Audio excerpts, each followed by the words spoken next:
So, Rich, training camp's here. We're hearing it all through the media. We've heard it really all offseason, but these players are in the best shape of their lives. I got to ask you, are you in the best shape of your life right now? No. One of the last times I played basketball, I had a minor strain in like my pec, and I legit thought I was having a heart attack. I ended up in the ER because I thought I was dying. So no, very far from the best shape of my life. How about you? Well, I just spent 24 hours at a Great Wolf Lodge, and I feel like I just ran a marathon. So no, I'm definitely not in the best shape of my life. I'm JJ, and I've been playing in best ball leagues for years. But there are people out there who play a lot more than I do, and there are people out there who have won a lot more than I have. And I want to learn from them. This season, I'll be documenting my journey of max entering Underdog's Best Ball Mania contest. And I'll be doing so with guidance from some of the most successful best ball players on the planet. This is the year where things start to change. This is the year where I officially become a best ball bro.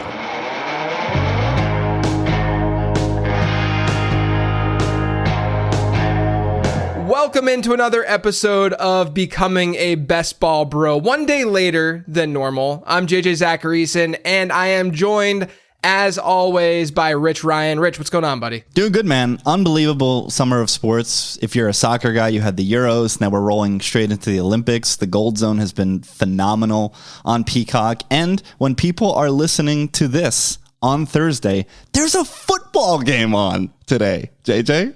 That's true. I realized it like earlier this week, and I was on a walk with my wife earlier today, and we were talking, and I was like, hey, do you know what's happening tomorrow? Because we're recording this on a Wednesday.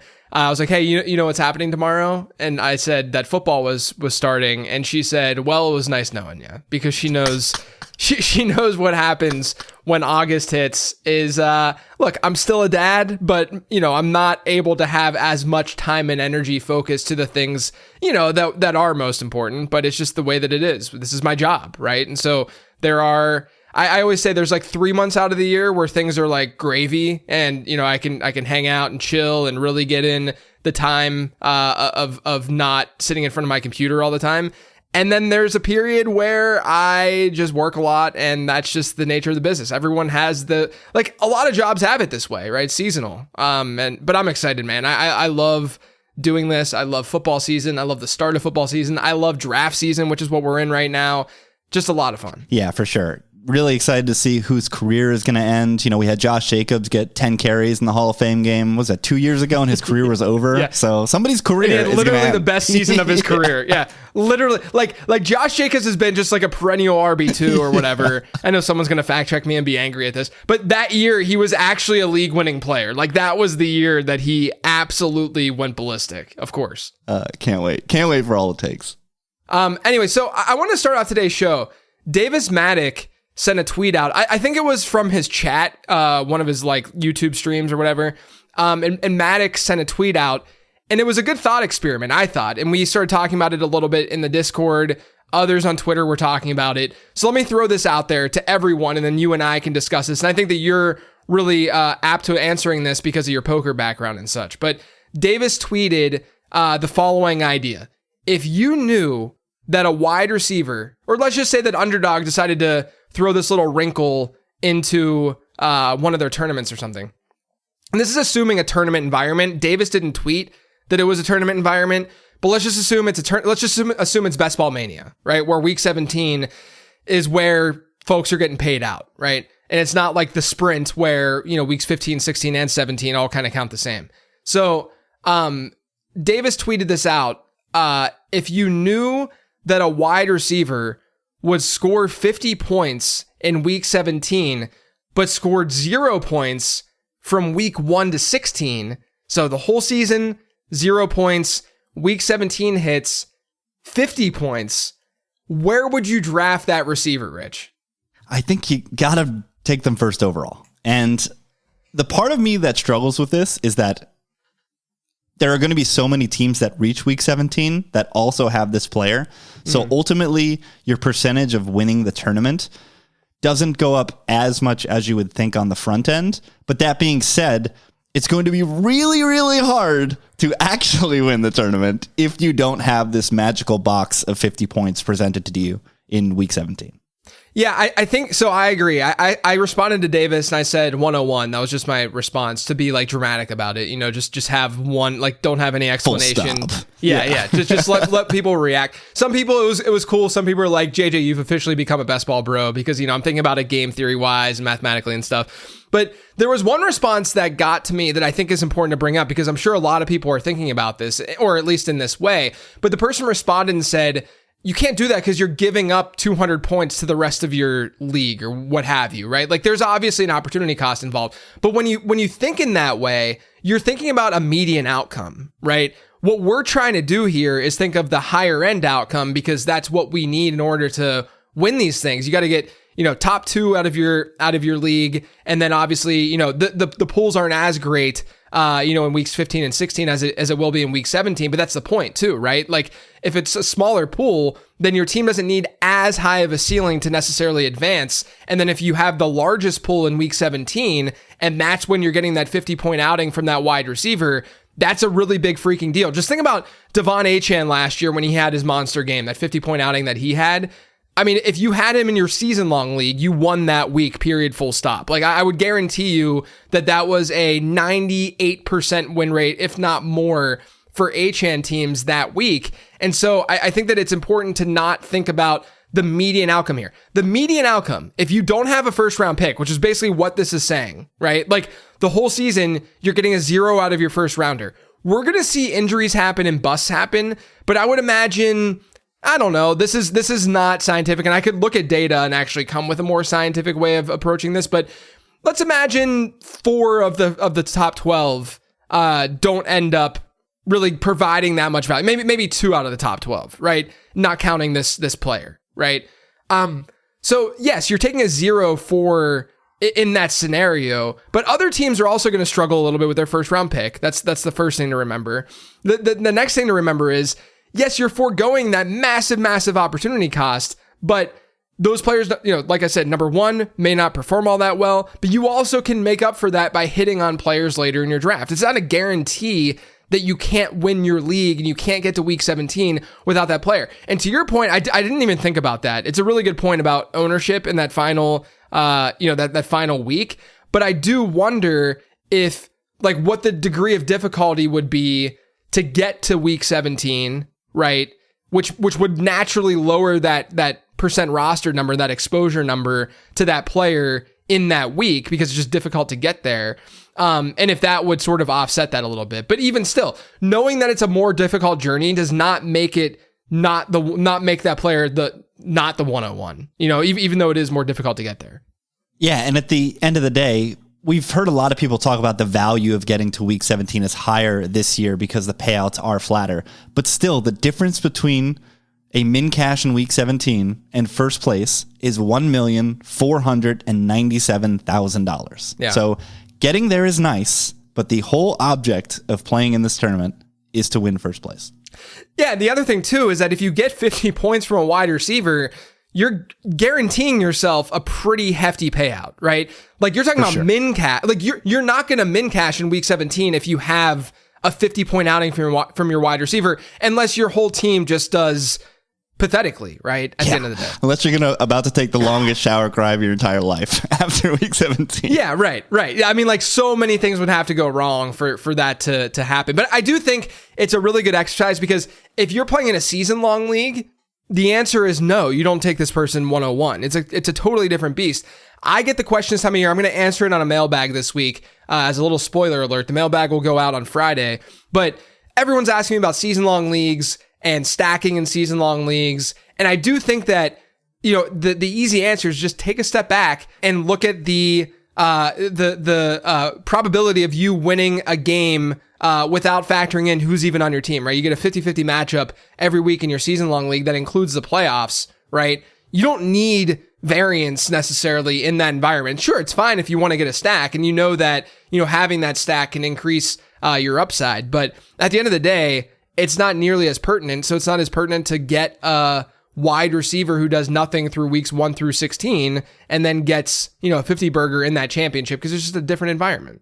I think a more interesting question would be if somehow you could select this player and then pick which week they get the 50 points. That would be the layer. And this goes back to what Corinne was saying about when to pull that lever. And I think that's where you would get into some very interesting arguments as to whether or not you pull that lever in week 16 to get into the dance, or you chance it and hope that you get to week 17 and then you pull the lever. Yeah, I think that's definitely an interesting discussion. I also think, what is the point, what is that number, that point scored number that makes you not take him 101, right? Like is it 30 points that you would then say, yeah, maybe like 108. Like, I don't know. I don't know that answer. Someone needs to run a simulation, because I think that's the best way to kind of come up with an answer to this. But yeah, I mean, I do think that 50 points is a lot of freaking points in fantasy football. And in a half PPR format, that is a lot of freaking points. Yeah, for sure. All right, you talked training camp to start off the show. We've got camps going, and there's two players in particular who have just sunken like a rock with the opening of training camp and some negative reports. Two running backs, one Kendre Miller, the other Clyde Edwards-Helaire. What are your thoughts on these two backs in the process? Have you changed where you're taking them? What's your temperature on these two guys? Yeah, so I was never really super high on Kendre Miller. This isn't a hindsight take either. You can look at rankings and stuff. I had him clustered sort of in that area, but I don't know. I felt strange about the New Orleans backfield all summer, because everyone is just naturally, just casually, I should say, saying no to Alvin Kamara. And they're just saying age curve. He's done. He's dusted. He's a nothing. Let's not draft him. And I get it. Like, there's a lot of data that suggests that, number one, he's not as good anymore. There's a lot of efficiency problems, yada, yada, yada. But I mean, we're talking about a guy who was actually really, really strong on a points per game basis last year and was seeing a ton of work through the air. And now I'm actually more bullish than most on the Saints offense, because they switch offensive coordinator. They have Clint Kubiak there. I think there's going to be more points scored in that offense. And usually that offense and that coaching tree is pretty favorable for running backs. And so I think that that's a plus for Kamara himself, but he's going to get some of those cheap looks is what's important with Kamara. And so I actually have been drafting Kamara before this news. I was okay with him, sort of in the underdog dead zone range for running backs. Now, a lot of people will say, well, isn't this like not a dead zone back that you would want to target? Because the dead zone is usually one where you only want to get like first and second year guys. Well, I did some research. It's in the draft guide. And part of that research suggests that if you can get a pass catcher in the dead zone, that's fine, and regardless of age. And you get that with Alvin Kamara. You get that a little bit with Aaron Jones. I'm hopefully this week going to have a newsletter blast out about the dead zone this year, because I do think it's a little bit different than previous years. But I know I'm going on a little bit of a tangent here, but what I'm basically saying is there's reasons to be okay enough with Alvin Kamara, number one. So in turn, Kendre Miller, who doesn't have the greatest year two profile in my model, in the year two model, who wasn't that much of a pass catcher coming out of school, who was on the younger side. I think that was sort of the belief of, or would give you some hope and belief that he could become something more as a pass catcher is, oh yeah, he's only, I think last year's class, he was the second youngest back in the class behind only Izzy Abanikanda. And so Jets fans, I guess maybe close your ears, because you guys keep drafting day three running backs. But yeah, like Miller had the potential, and I thought that he was a solid back, but to me, there was a lot of variance and ambiguity. Now, the reason that this is all happening is because he can't stay on the field. He hasn't been healthy. Dennis Allen comes out and says, and openly calls him out and says, you're not going to make the team if you can't stay healthy, right? Yeah. Which we don't see very frequently because he was a day two guy last year, coming from a head coach for a second year player who you're hoping takes on a bigger role this year. And let's not forget, Jamal Williams is there too. Like, that's a big problem for Kendre Miller. So I think before this news hit, I was at about 5% exposure, because I could understand the upside case. But I just don't really, I understand his ADP is dropping. And if he gets to like the 17th or 18th, I'm not going to fault anyone. I might even get him at that point. But I think there's reason to believe that this is a player that we shouldn't be heavily investing in right now. And going to the Clyde Edwards-Helaire thing, he's been an 18th round pick all offseason, right? And the argument was, last year when Pacheco was out, we saw CEH actually project to be like a top 12 running back in some weeks and like look decent, was seeing volume, all that stuff.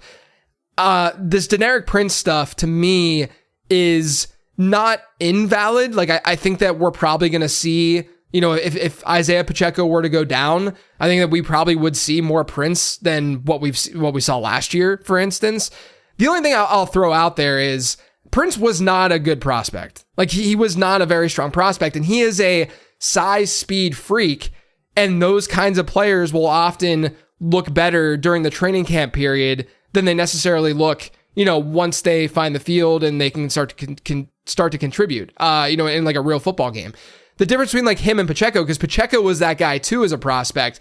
The main difference, Pacheco had more of a backbone as a receiver, as a runner behind arguably the worst offensive line in college football. Those were part of the reasons why I liked Pacheco as a prospect, and I didn't necessarily love Deneric Prince. But look, it's the Chiefs. If you get a size speed freak, Andy Reid is the one coach I trust to be able to utilize that player properly. And so I think he's fine as more of like a dynasty stash, season-long dart.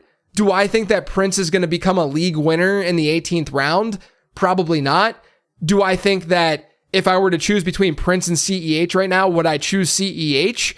I think I could go either way, because I do think Prince probably does present a little bit more upside than CEH does right now, just because of that size speed profile.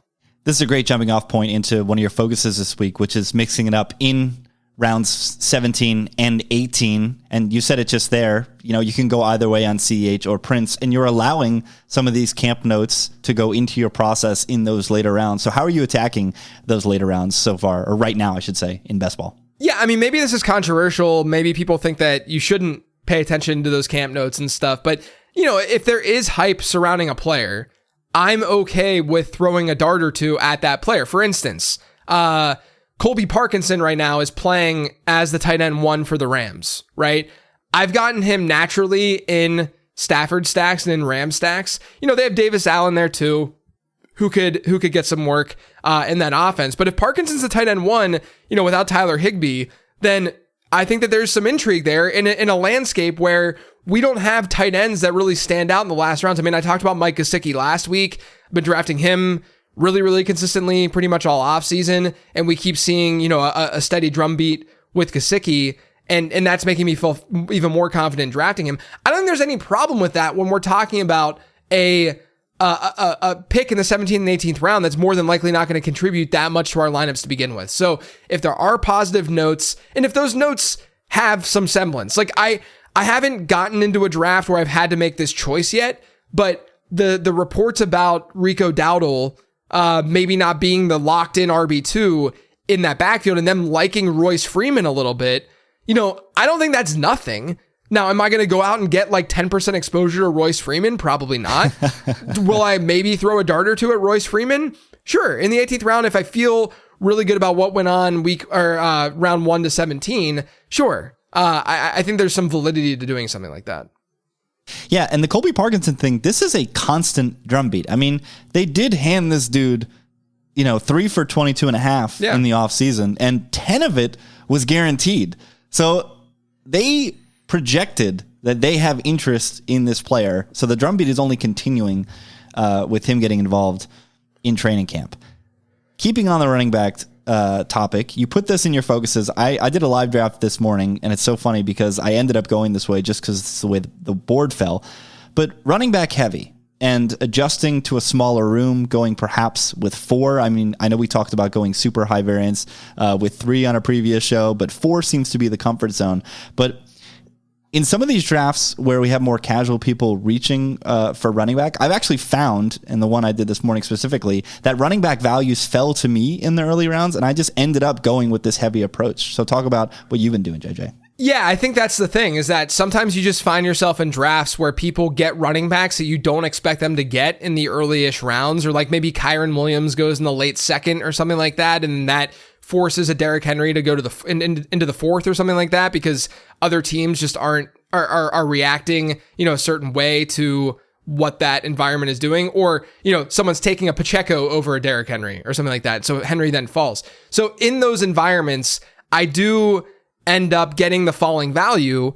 And I'd say this. So I've had some 4 running back teams. I actually did a live stream on the YouTube channel, I think last week, where I had a 4 running back team that a lot of people ended up liking. We always, at the end of every draft, we rate the team, because I name all of my Best Ball Mania teams something, and then I put a rating at the end so I can kind of look back and see how good we are at sort of evaluating these teams in the moment.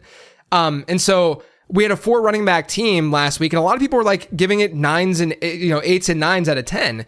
And I found that it is valuable and viable, I should say, because if you think about the a 4 running back build, this fairly fragile running back build was not uncommon in previous iterations of Best Ball Mania, right? Where people would get 3 in the first 3 rounds or something like that. Well, all of these running backs are still the same. They're still running backs. They're still higher volume. They're going to see a decent chunk of their backfield running backs. It's just they're being shifted downwards in ADP. And so I don't think that necessarily we need to say, this is a 5 running back team no matter what at a minimum, when a player like Chase Brown, let's say, who could be your RB4, he might have been going in the 7th round historically, where we would have been okay if that was our RB4, because you're getting 4 running backs in the first 7 rounds. It's just a matter of you and your perception of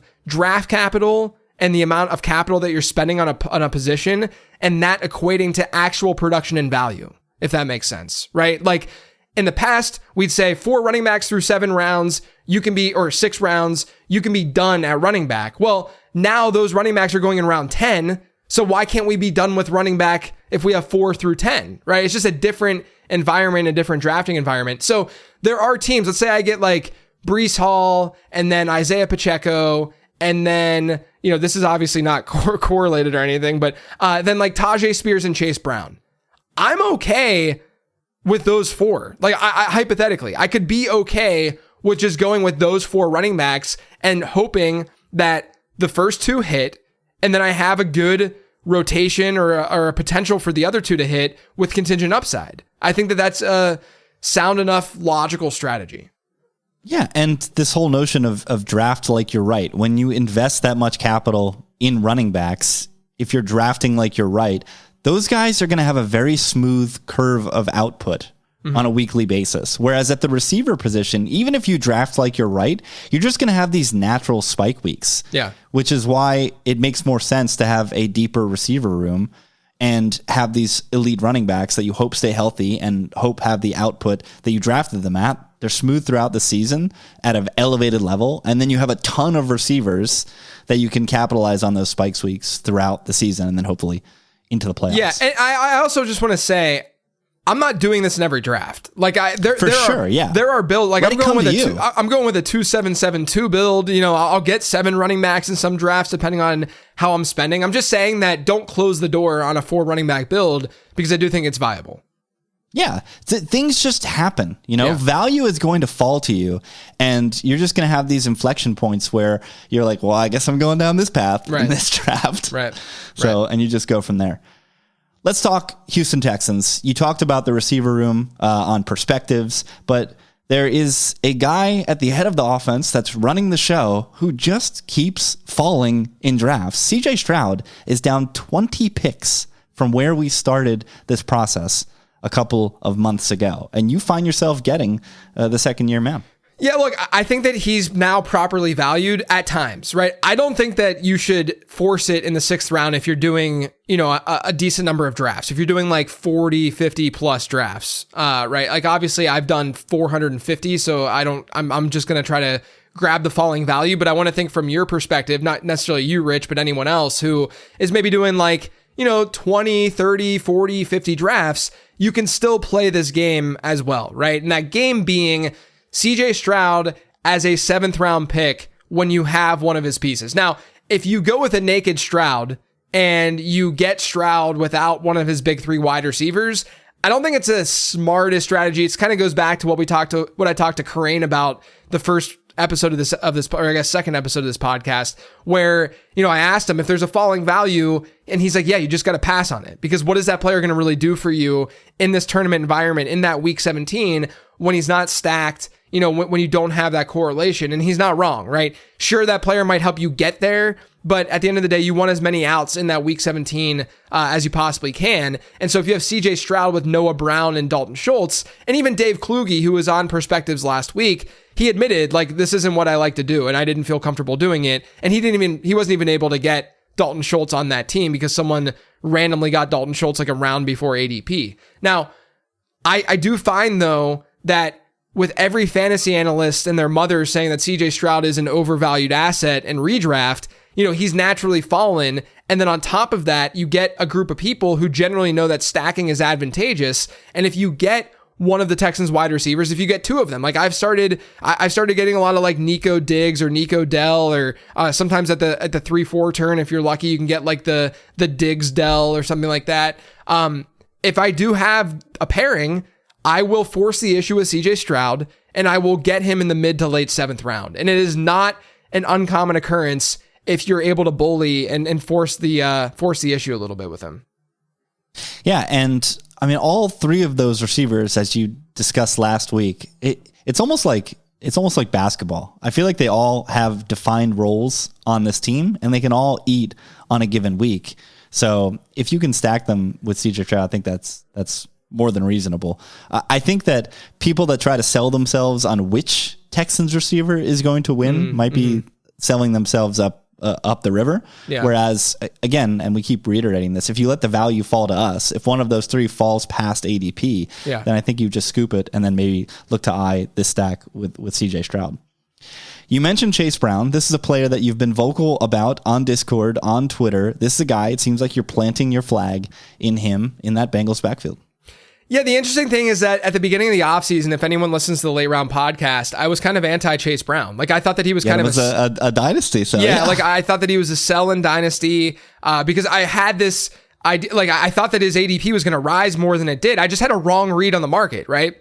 And then on top of that, I started researching more because in my year 2 model, he doesn't look great because it wasn't like he did that much in year 1. And he wasn't, he's a day 3 pick. Now, if you go back and read the prospect guide last year, I listed him as a target, like someone that you should get in your rookie drafts. So I've been on this roller coaster with Chase Brown where I liked him as a prospect. I thought that he was a good value in rookie drafts.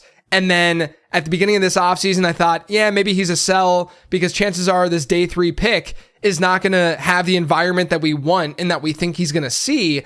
But his ADP didn't really shift in the dynasty world.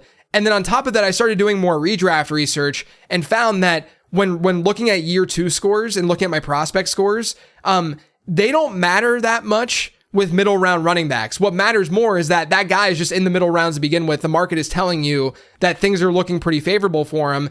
And then on top of that, he's in an ambiguous backfield, which is what we should always be targeting, where the backfield and his backfield mate is going in the middle rounds in that like RB3, RB4 area with him.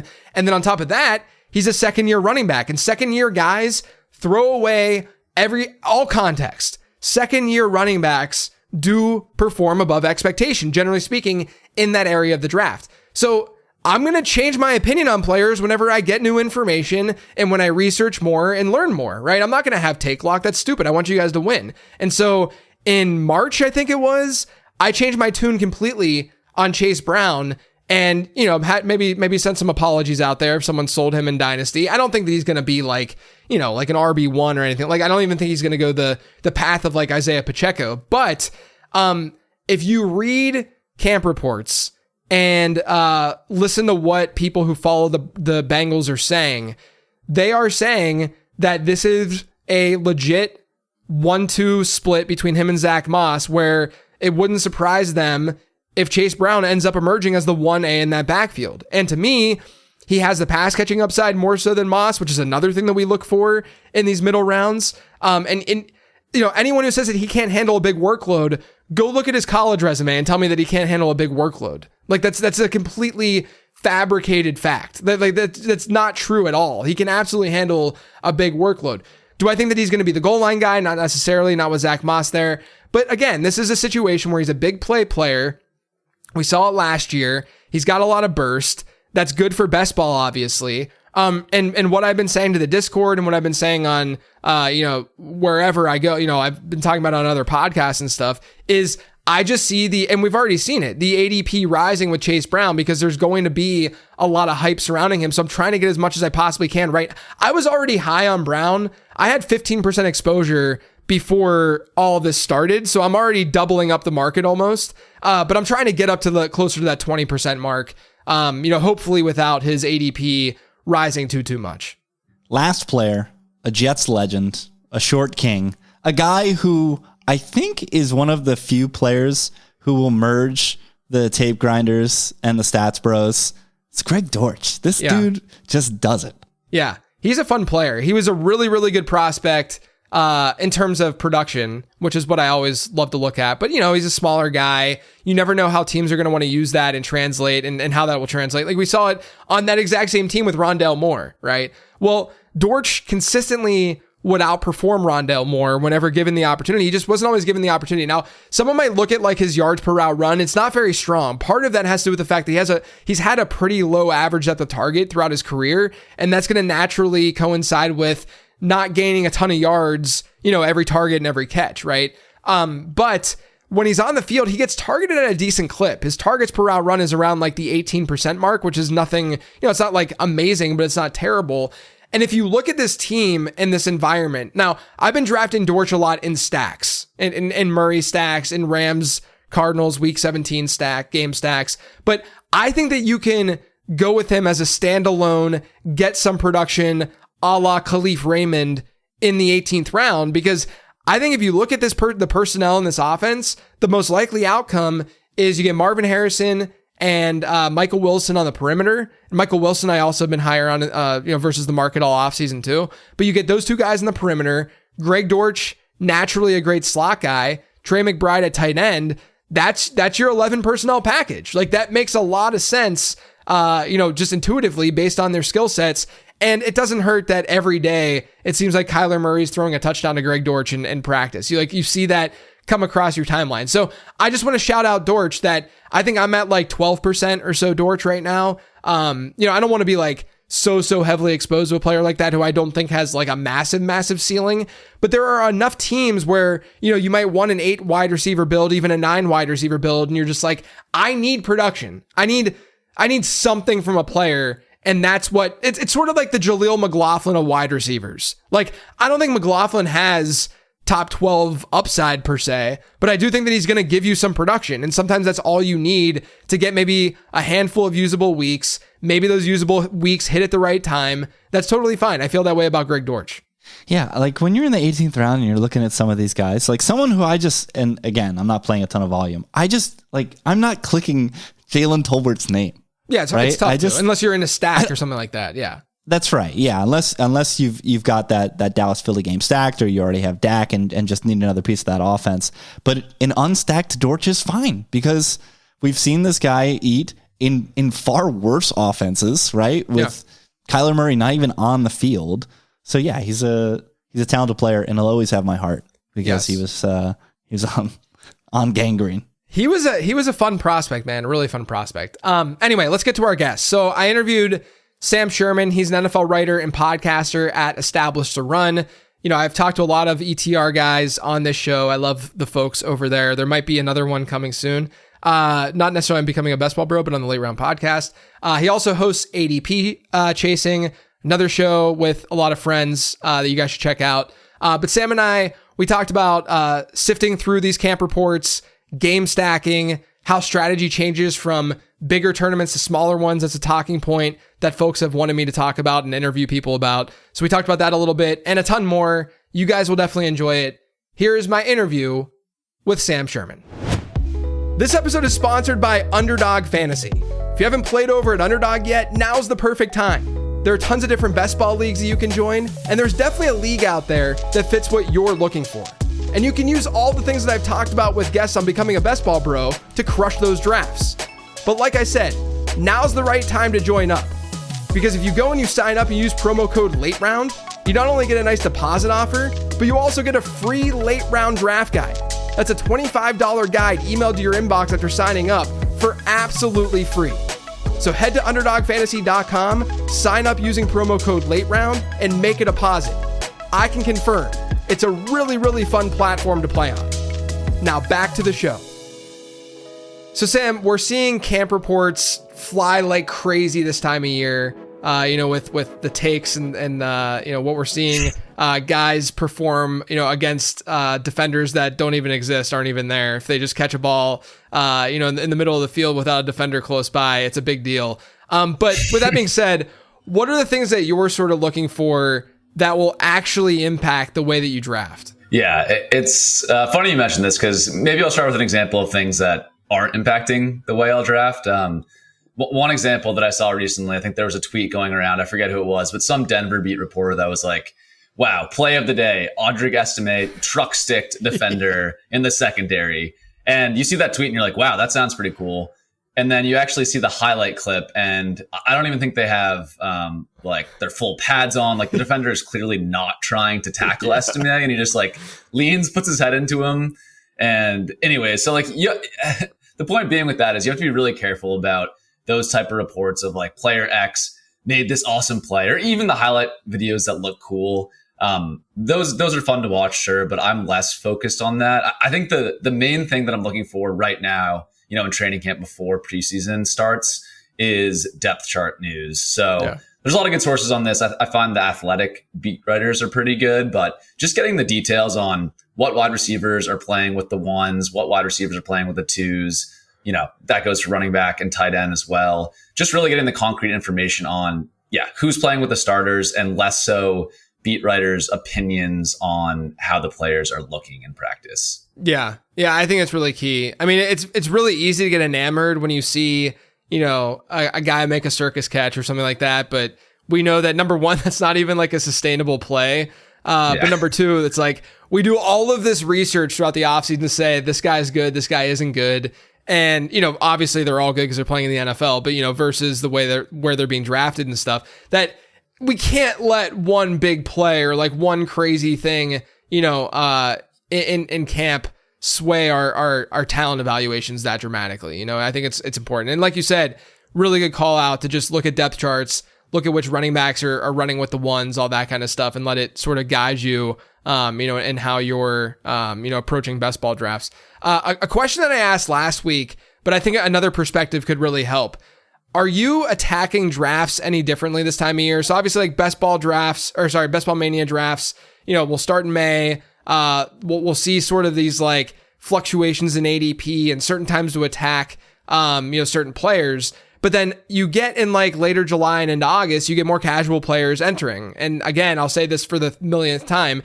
Being a casual player, there's nothing wrong with you. There's actually less things wrong with you than people who are, max entering BBM and drafting in May. So don't take that as an insult. It's the opposite of an insult. But, a more casual drafter is going to be entering the picture in late July into August. Does that change the way that you approach your drafts? Yeah, I think there's a couple things that I keep in mind. And I guess off the top, I'd say it doesn't like radically change my approach, but a couple small things. I think number one, what we generally see as more casual drafters enter Best Ball Mania drafts in August, we see running back prices move up. And that's primarily because in your casual leagues, running backs go earlier. Drafters who aren't used to best ball will see, Alvin Kamara going in the 7th round in Underdog and be like, what the hell is going on? He was the RB3 last year. I'm taking him in the 5th, right? So that sort of starts to happen. And because of that, like kind of counterintuitively, I am much more interested in sort of hero RB or even maybe 2 RB out of the gate starts in August, because it's much easier to build up the wide receiver depth later as sort of the dead zone running backs start going earlier. So yeah, for now, I'm kind of been drafting at ADP, in the 1st round. I'm not reaching to take Breece or Bijan over the Justin Jefferson, Amon-Ra group of wide receivers. But I think actually as August starts, I might pivot and maybe ADP even catches up to me here, so it won't even be a reach. But I think I'm going to pivot to just taking those elite workhorse upside running backs a little bit higher in the 1st round, knowing that the wide receivers that I like, the Rome Odunze, the Keon Coleman, like some of those breakout profiles that are really priced up now, those wide receivers will start to go later. And I can kind of balance my roster out that way, even with taking running backs a little bit earlier. Yeah, that's a really good point, because if the dead zone guys, let's say the Ramondre, the Zamir Whites of the world, if they start to go a half round earlier or even a round earlier, that makes those early round running backs even better picks, because the gap in which you're, the difference in where you're getting those players shrinks, and so they become a little bit more valuable. It's similar when folks go into like a tight end premium format in like a higher stakes league or something, and they start to draft tight ends earlier. Well, not only are you getting the tight ends earlier because they're scoring more points, but the baseline tight ends are also going a lot earlier. You're going to see David Njoku in like the 5th round or something, whereas obviously he'd be like a 10th round guy in a normal league. And so that changes sort of the way that you need to approach that position at the top, because that shrinks the opportunity cost. It makes it more costly to not draft that player early on. So I think that's a really, really good call out.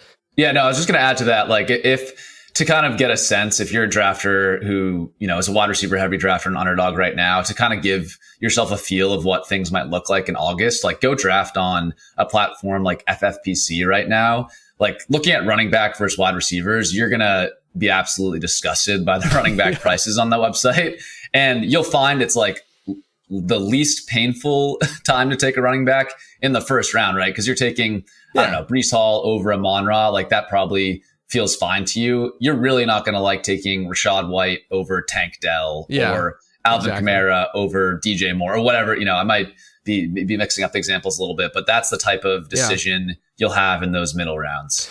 Yeah, it's a great point. I mean, there's only 3 running backs seemingly that we feel like amazing about that will get, an unbelievable workload, like league winning workload. And clearly some guys are going to surprise and step in, and maybe we see insane efficiency from a Jahmyr Gibbs or a Devon Achane, and they end up, being like top 3 running backs and all that kind of stuff. But again, like there are 3 running backs, very clearly 3 running backs that from a projection standpoint, we feel great about potentially becoming the RB1 this year. So if you draft one of them, I don't think you're going to walk away and be like, man, why did I get Breece Hall? It's like, no, it's Breece Hall. We know that that he can dominate fantasy football. So the other thing that people have asked me about a lot is how to sort of switch your brain from going from a large scale tournament like a Best Ball Mania, where, there's these playoff weeks and, week 17, you have this field of 560-ish teams that you're going to have to try to beat. And going from that sort of vibe and that sort of tournament to, let's say, just a 12-team league where they're just playing in a regular best ball league against 11 other people. They're going to try to grind it out. It's almost like a cash game style way of thinking. Are you in those formats approaching things differently? Are you still stacking in a regular 12-team league? I mean, you might not even be playing in 12-team leagues, but hypothetically, if you were, how would you be changing your strategy? Yeah, I thought about this because it's a good question, and honestly not something I think about a lot, because I honestly don't play in a lot of those 12-team non-tournament leagues, but I do think there are a couple things that you can do. I think first off, I would emphasize that I think regular team stacks are still really important. Now, obviously the game stack element, and by game stack, I mean like taking the opposing team's players in week 15, 16, and 17. That is obviously pointless, assuming your leagues don't have playoffs and there's sort of like total points scored through 17 weeks, right? But I think regular team stacks are still really important for the same reason that they are in advancing out of your leagues in a normal sort of tournament style league.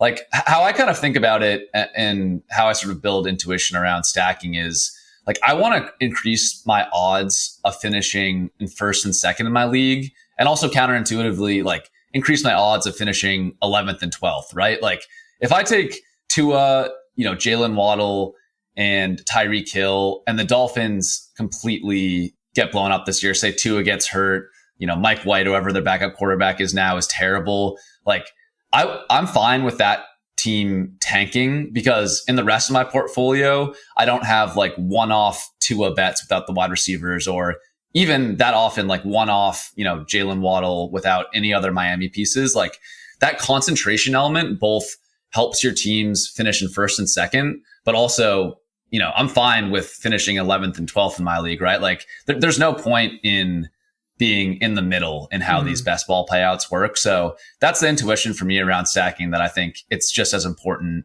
in these type of leagues. But maybe on the extreme, like extreme side of things, like in the very late rounds, I'm a little bit less focused on stacking in one of these regular 12 team leagues. Like maybe going back to the Dolphins example, if I'm trying to win a huge best ball tournament where there's 1,000 people in the finals and I have Tua, I'm maybe considering tacking on like Malik Washington or Odell as sort of a lower owned 18th round pick, even above players in that range that I might think are better in a vacuum, say, I don't know, Jalen McMillan or someone like that, who I think projects much better than those two guys in a vacuum. But I just am leaning in all the way to the correlation. I think in those very later rounds is where in the regular 12 team leagues, I'd be tie breaking more towards just like projected points and not thinking about that level of correlation too much at the very end. Yeah, it makes sense. I also think with stacking, people think only in terms of like weekly upside and what that can do, but there's the season long upside element, which is what you're sort of talking about and alluding to, where,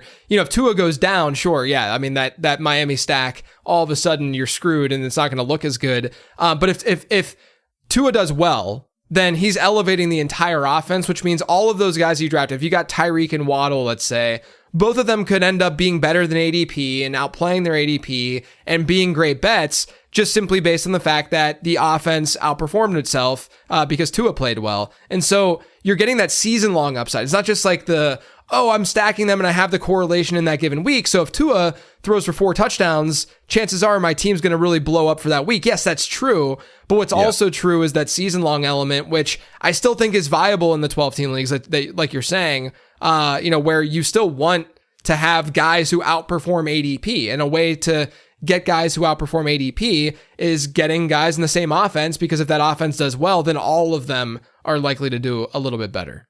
Exactly. And I think like building on that, like the quarterback running back correlation is something I'm probably a little bit more interested in the self-contained 12-man leagues. Cause again, to that weekly upside point, you know, maybe Jalen Hurts and Saquon Barkley in a given week, their weekly upside is maybe not super correlated, especially if we expect, you know, Philly not to throw to the running backs much.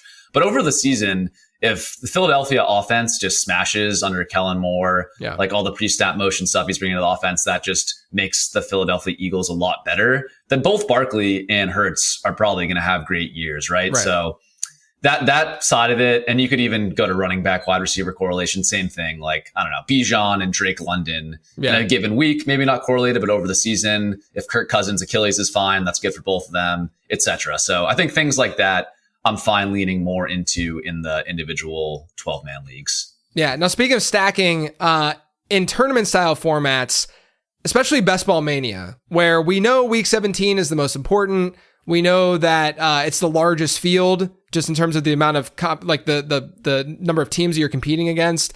Are you, while you're stacking and you're looking at game stacks, how important is game stacking to you in those tournament style formats? But then also, are you worried about week 15 and 16 to get to week 17 in the first place? Or have you, while you're drafting in Best Ball Mania, have you just focused on that week 17 and that matchup? It's a good question. So I think, like, honestly, if I was drafting while putting, you know, my best foot forward, trying to squeeze the most expected value out of all my teams, I would actually be pretty equally focused on weeks 15, 16, and 17. Honestly, like, I do a lot of my drafts while I'm like on the treadmill or taking a walk. Sure. I only have so much like mental capacity. So maybe I don't do the best job of that. But to explain why I think you should be focused on week 15, 16, and 17, I'd really encourage everyone, and I'm sure you've probably brought this up before, but Mike Leone of Established a Run wrote a great article, the Best Ball Manifesto, which is up on the website. And he did a lot of research that showed the more quarterbacks you have game stacked, the better your odds in any of the 3 playoff weeks in weeks 15, 16, and 17. And game stacking kind of equally increases your odds of winning each of those weeks for each week. So that's to say that like game stacking isn't more powerful in week 17 than it is in weeks 15 and 16. And also what he showed, and this is sort of getting a little bit in the weeds, but basically like the logic that week 17 is all that matters is like a little bit flawed. Like I agree with the premise of focusing on late season production, but increasing your odds of winning week 15 by 2x the baseline rate, that also increases your odds of winning week 17 by 2x the baseline rate because you're twice as likely to get there, right? So I think sometimes people kind of lop off that part of the probability tree and don't focus on like increasing your odds of winning those earlier weeks does improve your odds of winning week 17. Yeah. So yeah, with the data you showed there, I'm pretty focused on all three of those playoff weeks in terms of game stacking. Yeah, I've said it before too. What I've noticed through drafting and going on this best ball bro journey has been as you're team stacking, you just kind of naturally game stack and you don't realize that you're naturally game stacking at times, because there are only so many iterations from a matchup standpoint that you can really, that you can have with 32 teams. Then, there are some like clusters like the Seattle, Green Bay, Minnesota, Chicago cluster where like they're all just like playing each other during that group, that week 15 to 17 grouping. And so I do think that that's another thing to always keep in mind is that like you're probably going to naturally game stack a little bit. Even in week 17, you might realize, oh, wow, I have a little mini game stack here. And I didn't even like think about it while I was drafting because I was so focused on this other stack that was kind of going on there. Yeah. And another thing I'd add to that is like, I think even if stacking did nothing, which is not true, but let's say that stacking didn't help you at all, like from stacking alone, I find that like the thought process around stacking helps me naturally diversify. Like say I take Brandon Ayuk in round 2, and then I'm considering a wide receiver, around the 7th round. Maybe in my head, I'm like, okay, I like Curtis Samuel and Christian Watson a lot more than Jameson Williams this year, which is true. In a vacuum, I like them a lot more. But just thinking about that game stack tiebreaker, I'm like, I don't really like Jameson Williams this year, but he's correlated with Brandon Ayuk. I know that benefits me. I'm going to tiebreak to Jameson. So I do think diversification in best ball is important if you're building out a huge portfolio, and just stacking kind of helps you like naturally do that in a way that's hard to do if you're just making every decision on which player do I like best in a vacuum. Yeah. Now, when you're stacking with your quarterback, how many pass catchers are you typically taking? Does it differ too based on the type of quarterback that you're drafting? Yeah, I think it does differ. I would say the target is like 2 to 4 teammates with a quarterback, but I do think there's a couple things to think about there. Maybe 3 things to think about when you're thinking about how many quarterback or how many pass catchers to stack with a quarterback. One is just how expensive are the pass catchers. Say you have Jordan Love. Like I'm fine with even like 4, maybe even 5 Packers with Jordan Love. If you start with like Romeo Doubs, then tack on Dontavian Wicks, Luke Musgrave, Marshawn Lloyd, right? Like if you build out 4 or 5 there, they're all cheap enough where I don't think you're allocating too much capital to them. And then another thing I would think about is what percentage of the quarterback's fantasy scoring comes from rushing. I think the more a quarterback's production comes from rushing, you can worry about stacking them less. So Anthony Richardson, for example, I think you're totally fine, even in a large best ball tournament, going with naked Anthony Richardson into the finals. Like he can get there based on running for 70 yards and 3 touchdowns or something, right? And none of his pass catchers got there. Whereas someone like Tua, CJ Stroud, I think if they get there in terms of hitting their ceiling, they're way more likely to bring along the pass catchers. And then finally, just thinking about concentration of the target tree. If it's an offense like Miami that really just runs through Jalen Waddle and Tyreek Hill, I think I'm less focused. Like I wouldn't want to do a Tua stack with like 3 of those peripheral pieces that I know are just such low odds to really matter in that. Yeah. Makes a lot of sense. The example of the mobile quarterback, one of the things that I've been doing is if I get like a Drake London, Kyle Pitts stack of some sort, or even just one of those guys, or like Bijan and Pitts or something, I'll often just get a naked Jaden Daniels and pair that for the week 17 correlation. And then, maybe Jahan Dotson if he's there or whatever, or like Luke McCaffrey just to get a piece.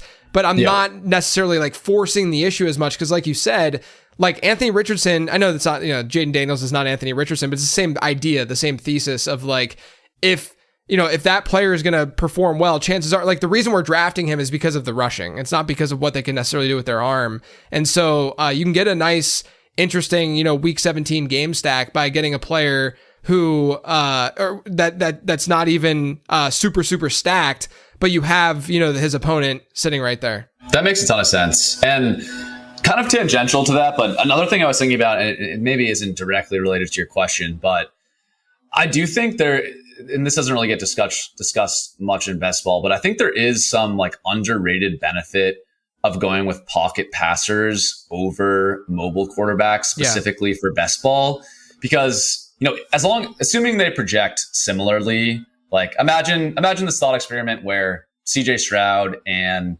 Anthony Richardson project similarly. Now that's probably not exactly true, but imagine they project similarly, right?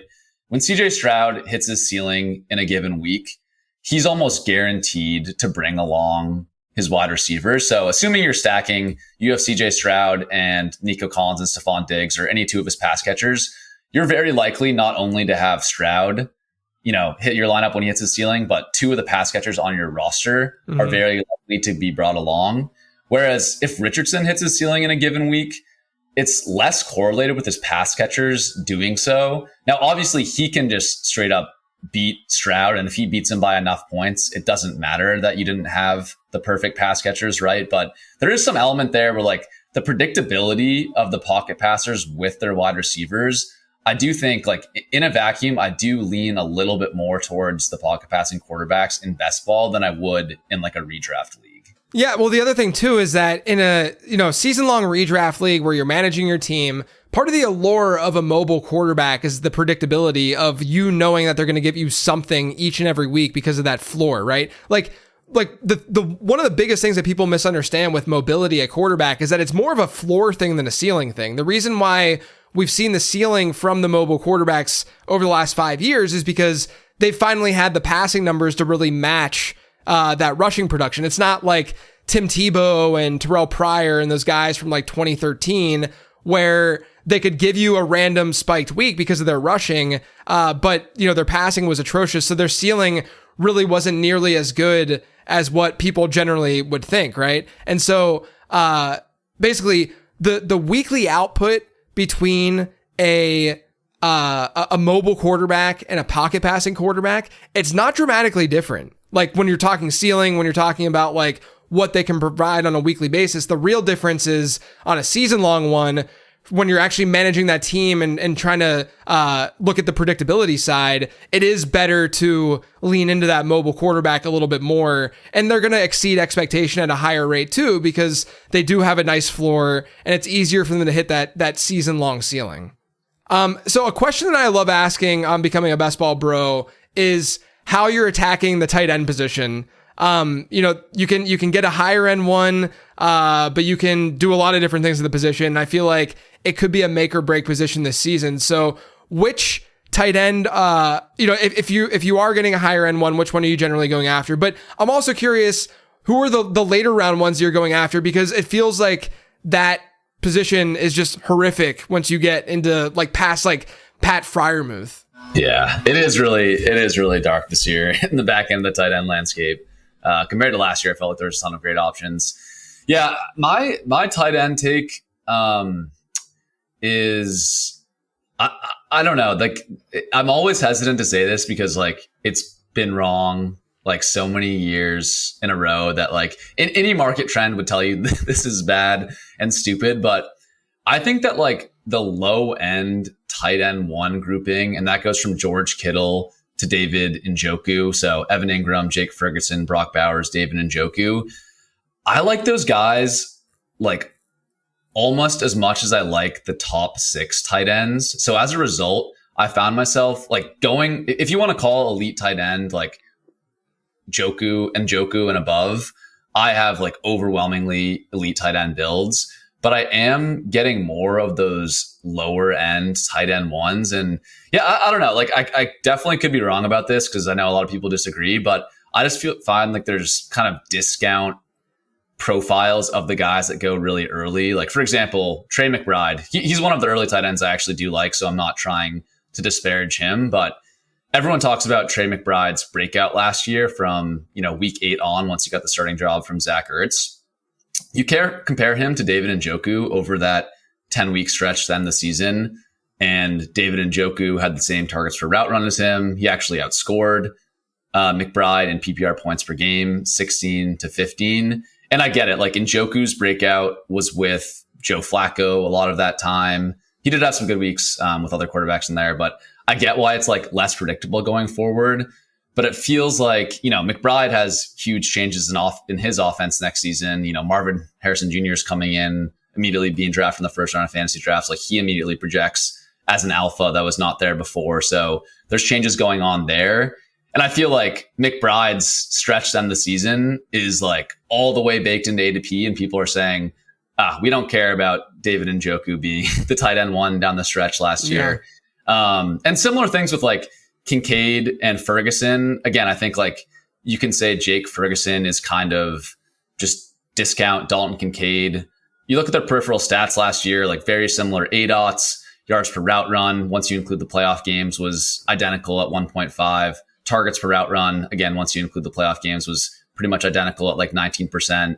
PPR points per game, Ferguson actually scored more touchdowns than Kincaid, so he outscored him.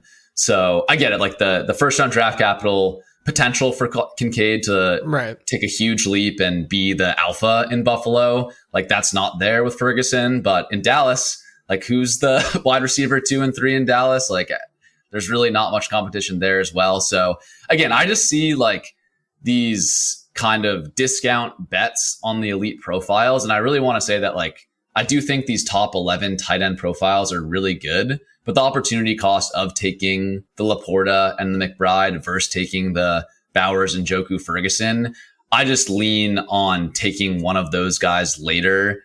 Not to say I'm not taking the early ones at all, but I am kind of skewing my exposures to like the lower end tight end ones, which again, not been a good strategy historically. So we'll see if I get buried by that. But that's just how I see it from like an individual projection standpoint in the tight ends this year. Yeah, I mean, they are kind of arbitrage plays off of the earlier. I mean, you could even group like an Evan Ingram into the Dalton Kincaid grouping that you were talking about with Jake Ferguson, but then Ferguson obviously being an even cheaper version of that. So that's a very, very interesting way of thinking about it that I think a lot of people are going to be able to take something away from that for sure.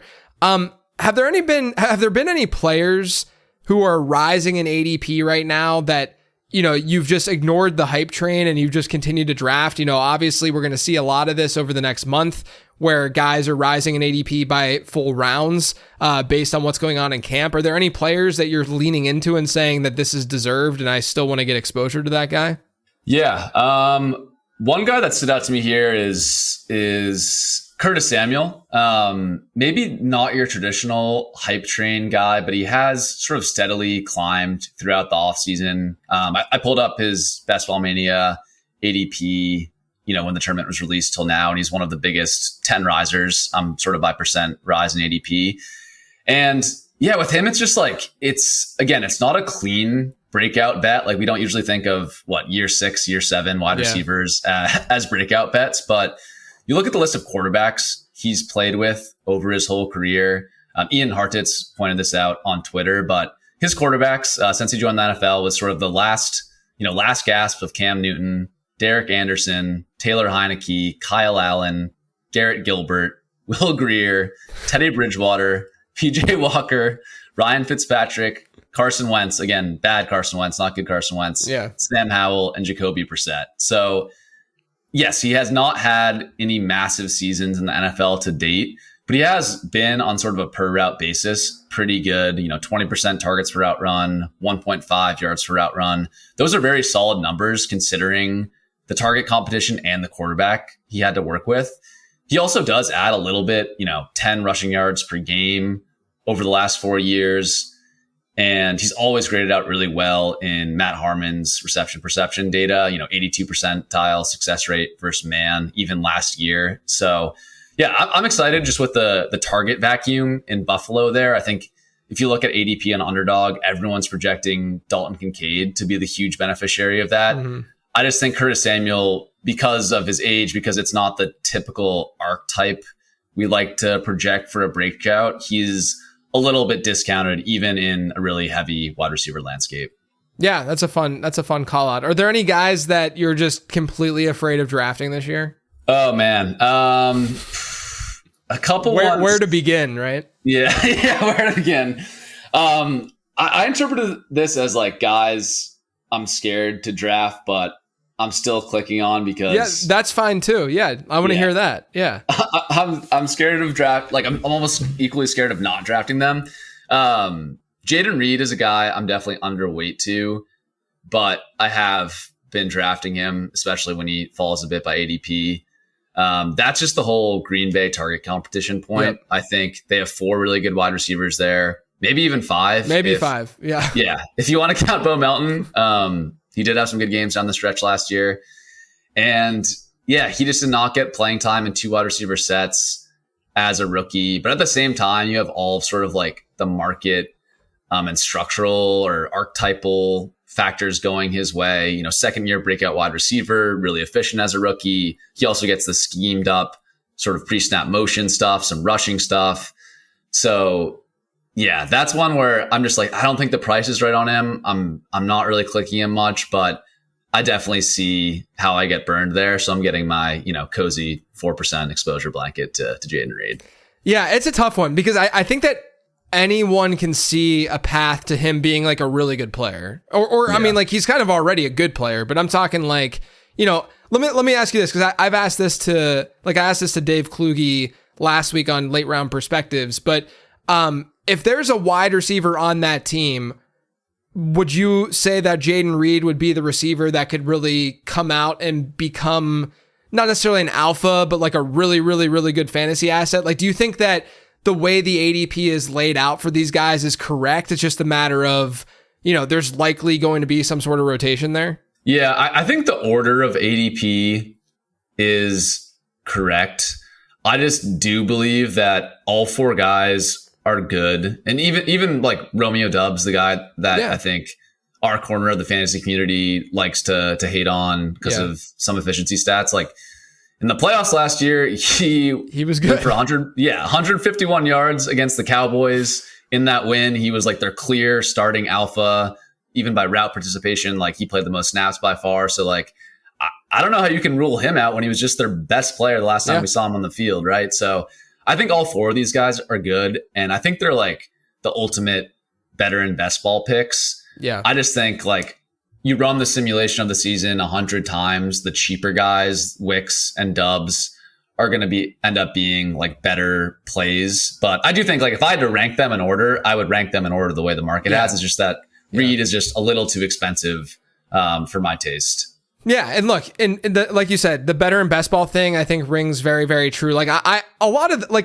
the crowded wide receiver rooms, I think that's fair to say. Yeah. Like whether you're looking at Chicago or Houston or Green Bay, where in the best ball environment, when they don't have a decent week, you have backup to come in and insert your lineup for that player. In a managed season long league, you don't have the benefit of even like a Nico, who, yes, we see the upside and we see the weekly ceiling and we see the contingent upside too for all of these guys. But like there's going to be a path where it's probably gonna be more of a roller coaster for a lot of those guys in a regular season long league. And that might frustrate the what out of people, where they just don't want to go down that path, which is totally understandable. But I've realized now that I'm starting to do more of like my season long leagues, the standard leagues that I do every single year, I'm not gravitating towards them nearly as much, but I'm getting plenty of exposure to those guys in this best ball environment because all of them are in good offenses or offenses that we project to be really strong, right? Like I don't know if we're going to like look back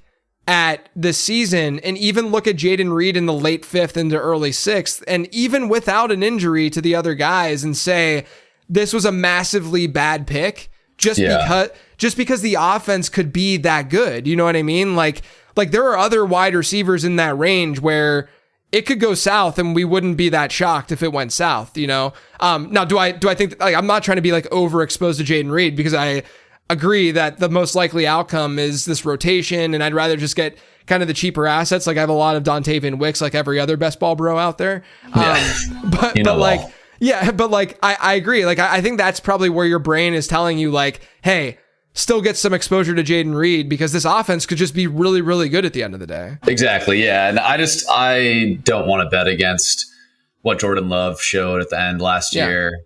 So yeah, I totally agree with that. It's just that, you only have so many picks to make in best ball that's why I'm kind of fading Reed. But again, at the end of the day, like people like this argument, like who's the guy that you get to the playoffs and he's sort of like the low advance rate, high ceiling guy, like Jayden Reed or anyone from these crowded wide receiver rooms, like in Chicago. I could totally see the case for those guys, like likely being that type of player where Reed was too inconsistent during the year to really help you advance much out of your pods. But, week 16, Dontavian Wicks twists his ankle. All of a sudden, Jayden Reed's playing 85% of the snaps and he's like so efficient per route that he's really a guy you want there. Like you said, like, I don't think we're going to look back on it and be like, oh, Jayden Reed was such a dumb pick. Like he was dust by the end of the season. That's not what I'm saying. Right. It's just that it's just so tricky with the rotation at that 5th round price to get there for me. Yeah, I totally get it because I felt that way all offseason too. One more question before I let you go, since we're talking at a team level here a little bit. Are there any offenses that you look at? And I know you've done a lot of work for ETR about like motion and stuff and how that might impact these teams here in 2024. Are there any offenses that you're leaning into more or maybe staying away from more based on that research? Yeah. A couple that I think are a little bit more under the radar. I think the Saints are an obvious one and the Falcons are an obvious one that people talk about. I think two that are going a little bit more under the radar in terms of different schemes are the Eagles and the Bills. And again, these are offenses that, no one's saying that people aren't paying attention to the Eagles and Bills, but I think it is a little bit underrated. The offensive coordinator change for the Eagles going to Kellen Moore. In 2023, the Chargers were 5th in pre-snap motion usage in the passing game and 8th in sort of at snap motion. So snapping the ball when a guy is running in motion at the play. By comparison, Brian Johnson, who was the coordinator of the Eagles last year, they were ranked in the bottom 4 in both of those pre-snap motion metrics. So I think there's this like other ceiling that both AJ Brown and Devonta Smith could hit in this offense, even though they've been really good the past couple of years. I think like weirdly people are like a little bit bored with AJ Brown. Like he has back-to-back, 1,500 yard, 10 touchdown seasons basically. And because of how they closed last season, people are a little down on him. Now, obviously he still goes in top 10 by ADP, but I think people aren't putting him in the same tier as Amon-Ra, Chase, and that grouping. I do think like if this pre-snap motion, which has been proven to make passing offenses and wide receivers more efficient, if that could unlock some easier underneath targets for Brown, really let him use his yards after the catch ability, I think that could be really exciting. So yeah, he's now climbed up. There was a period where he was going behind Puka and Garrett Wilson. I was taking him over those guys, and Devonta Smith for similar reasons. I think could really benefit from that as well. Yeah, I mean, there was a time where you could very easily stack AJ Brown, Devonta Smith, and Jalen Hurts earlier this offseason, like especially before the draft, when like the big board drafts and stuff. You could get the 3 of them pretty easily, but those days are gone because Devonta Smith is now like a 2-3 turn guy, which I think is where he should be, right? Like based on what you're talking about there, there's contingent upside for him. I've done research that shows that wide receiver 2s in fantasy that are drafted as wide receiver 2s who are their team's wide receiver 2s, they actually perform better. Like I just wouldn't discount them, at the very least versus the other types of players. So there's a lot pointing favorably for Devonta Smith to us. So I think that's a very, very good call out. Sam, this was great chatting with you. Let everyone know where they can find you in the work that you're doing. Yeah. So you can find my written work at Establish the Run. Have an article up there, as we talked about, on pre-snap motion. I'm working on an article about some advanced data and alignment stuff with tight ends. So that will be up on the site in the next couple of weeks. And then, you can find me on Twitter or X, or whatever we're calling it these days, at Sherman_FFB. And last thing, if you're into best ball, I hope you're checking out ADP Chasing on Ship Chasing. We had JJ on the pod last week, 2 weeks ago. Yeah, a couple weeks ago. And have a lot of good guests coming on there this summer. That's with me, Pat Green, and Davis Maddock. We just talk about ADP movement and all things best ball. So you can listen to more of our takes over there. Yeah, it's a great show. A lot of fun. It's one of those marathon shows where you just kind of hang out and, it's just a chill environment. So definitely check that out, what they're doing with ADP Chasing. You can find me on Twitter at LateRoundQB. Obviously, check out lateround.com. Make sure you're checking out the draft guide. Take advantage of the Underdog promo that's over there. But otherwise, everyone, thank you for tuning in.